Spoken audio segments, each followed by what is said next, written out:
Ma chère ambassadrice, bonjour, j'espère que tu vas bien. Ici, c'est le deuxième cyclone qui passe sur l'île de la Réunion. Donc c'est un petit peu la fin du cyclone. Mais si tu connais un petit peu comment fonctionnent les cyclones, c'est pas le centre ni le cœur du cyclone qui est problématique, mais plutôt la queue du cyclone, c'est-à-dire les extrémités. C'est là que c'est beaucoup plus violent. Alors si tu veux, je vais te montrer un petit peu les résidus de ce cyclone. C'est beaucoup de vent, il n'y a pas vraiment beaucoup de pluie, c'est un cyclone de vent. Voilà. Je te laisse regarder.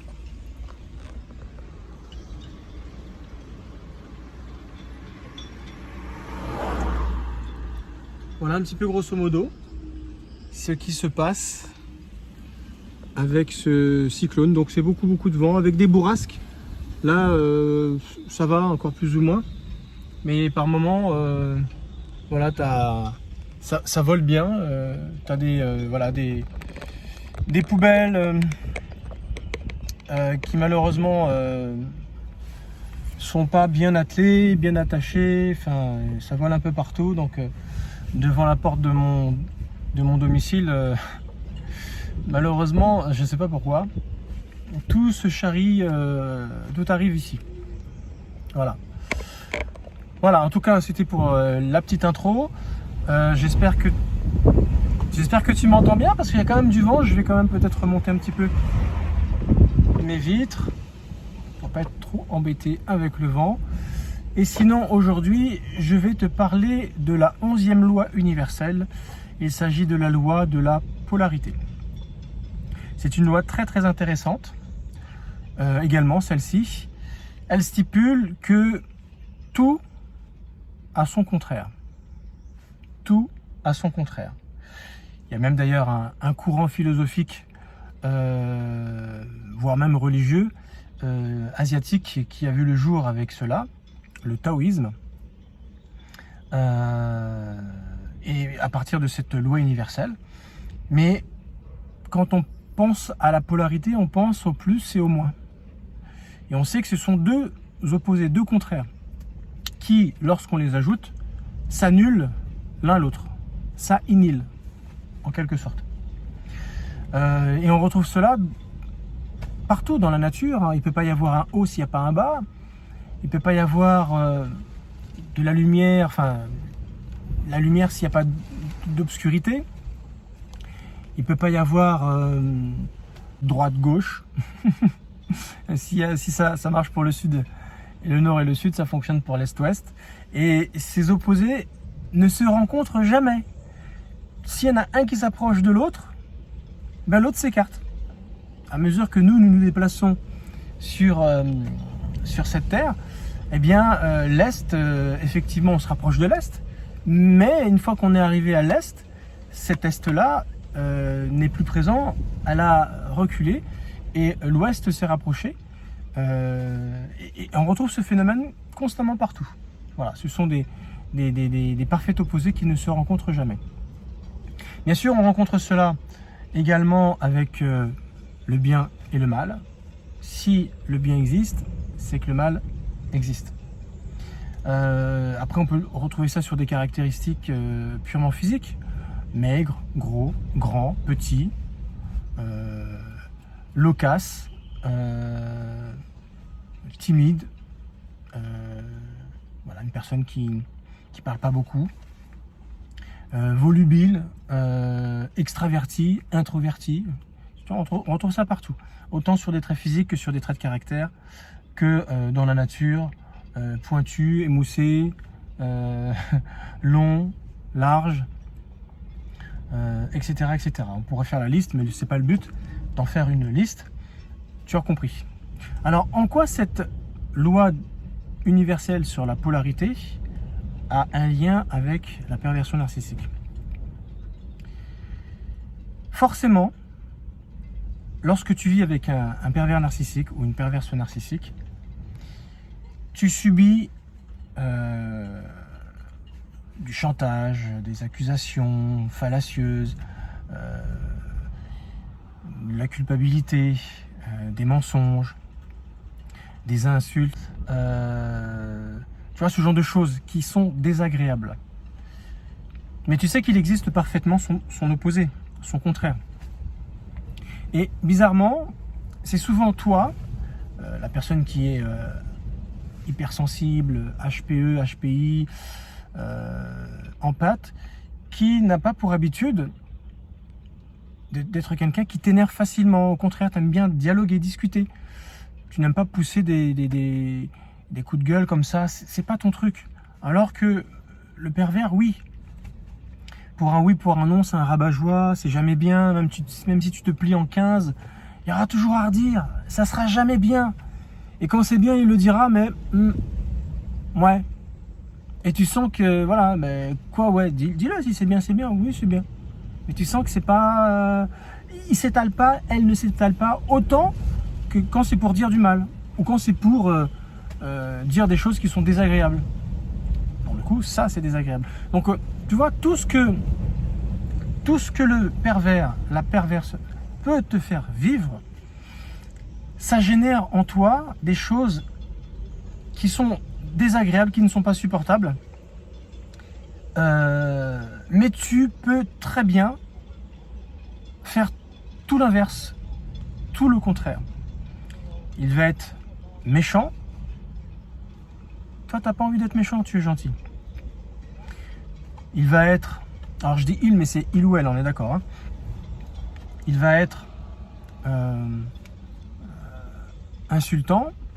Tu ne rends pas l'appareil. Non, il est hors de question que tu te mettes à insulter parce que là, tu vas sur son terrain. Et il ne faut surtout pas imiter ses mauvaises actions, ses mauvais traits de caractère, cette mauvaise façon d'être. Surtout pas. Si tu es une personne qui a des qualités humaines, use de tes qualités humaines. Même si des fois, ces personnes ne méritent pas que tu continues de les nourrir, de leur donner tout ce que tu as de bon, humainement parlant.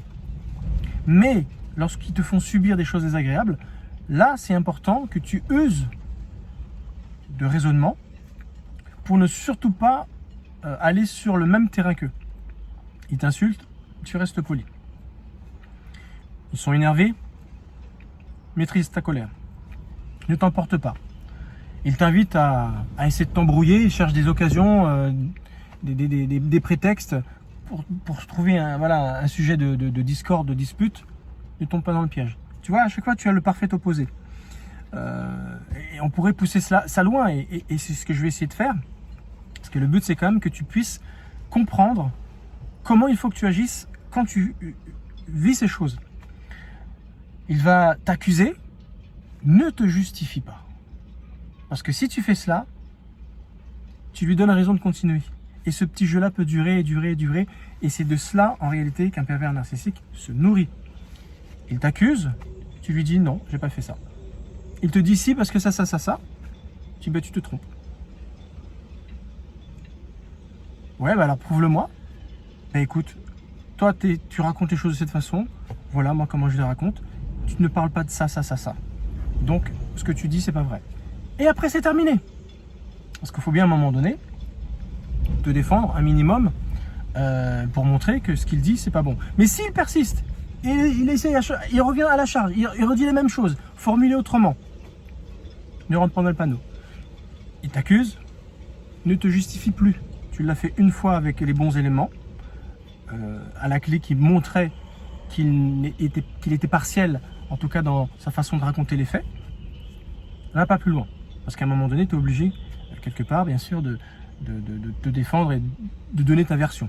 Parce que si tu le fais pas, c'est justement sujet à t'accuser comme quoi tu n'as pas d'éléments.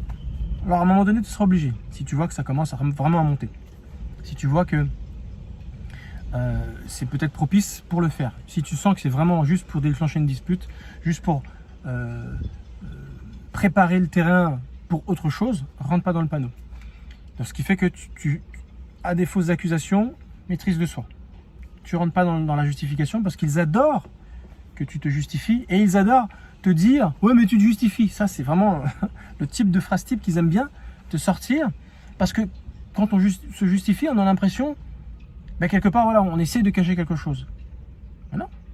se justifier, ça n'a jamais été. Mais voilà, quand tu commences à rentrer dans des explications du pourquoi, du comment, tu te fatigues, tu vas énormément le fatiguer parce qu'il va peut-être commencer à perdre le fil. Tout le monde n'a pas ce bagou de maîtriser ses émotions et de toujours avoir la possibilité de raisonner dans un climat de tension. C'est pas évident. Alors si tu y arrives, c'est très bien. Ça a d'ailleurs tendance à énormément décontenancer le pervers parce que du coup il perd ses moyens lui-même et il ne sait plus trop où il en est parce qu'il ne sait plus trop comment te prendre parce que c'est comme si tu étais une paroi lisse, il n'y a pas de prise. Et ça l'agace énormément. Et souvent il ne sait plus où est-ce qu'il en est, qu'est-ce qu'il était en train de t'accuser. Donc ça fait des gros blancs et tant mieux, quelque part ça te protège. Mais c'est pas agréable pour toi parce que quelque part tu alimentes une tension, un climat désagréable. Si jamais il a tendance à t'insulter, ne prononce aucun nom d'oiseau. Ne réponds pas parce que tu es touché. Tu risques de l'être, mais ne dis rien. Là, tu as compris qu'il fallait te taire. Et la meilleure chose à faire, c'est clore la discussion. Et de répondre des choses... quand tu seras calmé, on reprendra peut-être cette discussion.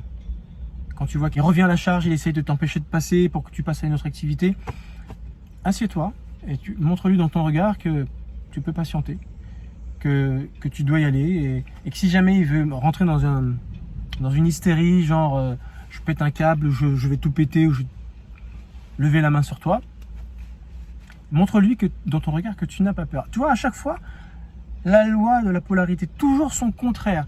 Ce qui est d'intéressant avec cette loi, c'est que tu as vraiment de la matière à utiliser lorsque tu vis une tension avec le pervers narcissique. Pense toujours à son contraire. Tout ce qui viendra de lui ou d'elle, dis-toi bien qu'il y a son contraire et c'est par son contraire qu'il faudra absolument que tu réagisses. Voilà pour quelle raison cette loi est une pépite une fois de plus que je te divulgue dans cette vidéo. Parce que véritablement, on a tendance à ne pas penser à cette loi-là lorsqu'on vit ces choses.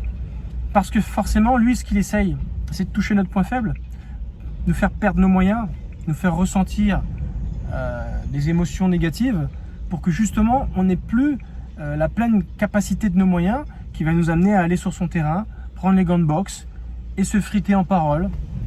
C'est ce qu'il veut, c'est ce qu'il aime, c'est ce qu'ils aiment, ces personnes-là. Donc voilà, merci de m'avoir écouté. Je pourrais pousser loin, mais tu vois, je t'ai donné les grandes lignes lorsque ça se passe mal, lorsque ça s'envenime. Pense tout de suite, réflexe, son contraire. Si tu dois clore la discussion, clôt la discussion, fais-le comprendre, etc., etc. Il te frappe, ne rends pas. À part si vraiment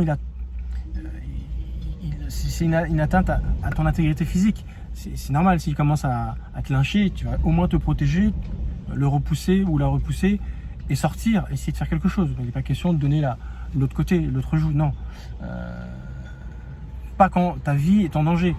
Là, c'est de la légitime défense. Voilà. Merci de m'avoir écouté une fois de plus.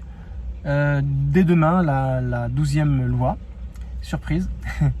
Et lâche-moi un petit commentaire si jamais tu apprécies, si jamais il y a des choses que tu n'as pas compris, s'il y a des choses sur lesquelles tu voudrais que je revienne.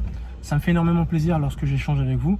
Et merci également des bonnes discussions que je peux avoir avec vous quand je vous téléphone également, ceux qui rentrent dans mon tunnel de vente. C'est vraiment agréable.